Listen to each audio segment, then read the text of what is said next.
But there's still a lot of manpower with regards to the police. We've got JMPD here, SAPS, public order policing, and I'll show you more of that. You can see the police are basically stationed at a T-junction of some sorts in Impala Road. This is just to ensure that there is police visibility in the area, mainly because they're concerned that there could be a protest that breaks up any moment, but also to continue to ensure that Impala Road does work at this very point. And I'm going to show you on my side, Oli, you'll remember that this community is fighting over the fact that there hasn't been any power for about 7 days. And as we turn on our left-hand side, you'll see that the area is pitch dark. Making it very difficult for many communities, for many people that live within this community.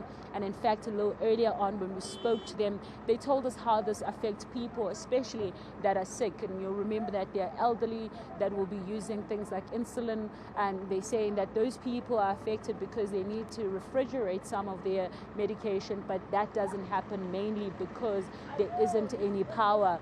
Also, they've spoken about small businesses that operate within this area that have been completely affected because they require power, some of them being places where they would be selling food, and those areas have been closed. And those are small businesses that would be bringing food on the table for many households that are affected by unemployment. Now, Tshepisong is one of those areas that is also affected by unemployment in the area, and you'll know that they rely on these small businesses, so those were some of the concerns. However, we do know, Oli, that part of the issue now is that they want that power to be reinstalled, and that hasn't happened. And the main reason is because City Power has cited that there are safety issues with regards to the area. And in fact, they were in this area specifically where we are stationed currently when they were trying to fix the power in the area. That's when they said that they were held hostage. It's our understanding, of course, from the community leaders that spoke to us, that there was a meeting with City Power a little earlier on, and they had spoken to City Power about them being able to fix the power issues with regards to this area, explaining that it's been years of having these issues going as far back as 2004. Sometimes they don't have power for days on end. So they've been speaking to City Power to try and find a solution. However, that then didn't work out as well. So today the protest was to try and force City Power's hand to come to the ground and have the conversation with the community. However, we understood that through the SAPS that was communicating with the community, that City Power had asked that there be some people that can come to speak to them, but those that would be identified by the community. But we understand also through the statement that City Power had said that they are going to suspend their services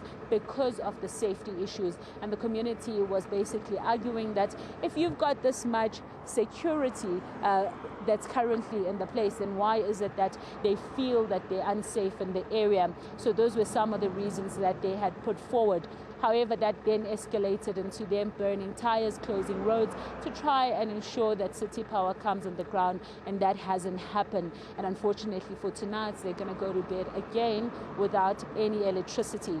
We understand from the community members that they said there was going to be a meeting to talk about what is the way forward, as they had heard that potentially City Power will be back to speak to them. But that's still yet to be confirmed in terms of how that meeting went. And we saw then a little earlier on that the young people, and we saw just 18-year-olds, 19-year-olds were the ones that were being rounded up by the police, that were continuing then to force their hand and try and throw stones at the police and throw stones at the cars that were passing by to try and just stop the traffic from flowing. And that's when we saw the police basically shooting at them and arresting them to ensure that they are restoring that normalcy in the area.